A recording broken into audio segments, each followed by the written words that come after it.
welcome back. You may have heard of Hobbitland. It's a secluded piece of Salt Lake City near Westminster College, and you probably know it from news stories of today or as an unusual place you drove by on trips along 13th East. Of course, Hobbitville is a favorite of our Craig Worth, and he joins us live in the studio. Hi, Craig. Well, you know, it's now vacant, and it's posted no trespassing. But a while back, we were authorized to take a look at this historic and amazing land, and it's worth watching tonight. It is now hidden by fences, but as late as summer, you could see the place.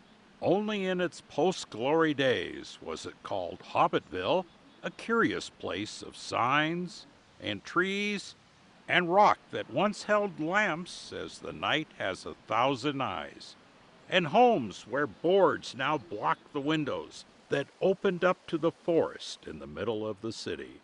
A place where there were tongues in trees, books in running brooks, sermons in stones, and good in everything. It was George and Ruth Allen's dream park, and thus indeed it became Allen Park. It was built as a respite from the world around it. It was an aviary, for George Allen was also president of the zoo. It was nature secluded from nearby 13th East, and it was a place designed to reflect Collins' poem, List to Nature's Teachings. A 1949 Salt Lake newspaper described it as out of this world.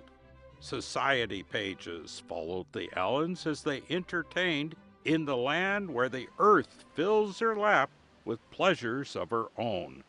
But that was then, and this is not then. As the birds left, well, except for the peacocks, and the paint started to peel, it became a good place for young folks to spend the 60s. Michael Stransky and two friends came up with the $80 a month rent and joined a number of university students and others in a place that was like no other.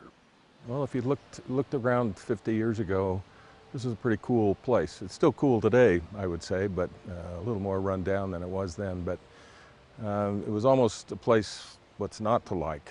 Here it is in the woods and the stream, and you're, you know, a block away from 13th East and a short trip to the university. So it was a no-brainer. It looks like the old floor. It's the kind of place where one remembers little things of the time. I do remember having my 22nd birthday here, and my girlfriend at the time, and one of my roommates, tried to make me a nice cake, and we had it right there. But then the leaves of life keep falling one by one, and Michael moved on. And a year ago, all the homes became empty. The grand fireplaces, the wood crafted in the 1930s, the kitchens. It is all now vacant. Even the wishing well was dry. The great winds utter prophecies, but it is not our purpose to talk about the future. It is our purpose to look at the past, to give a glimpse of those little homes in these 7 acres, these trees and brooks, and an era that has gone by. Perhaps George and Ruth Allen best wrote their own epitaph for the magical place. The bird of time has but a little way to fly.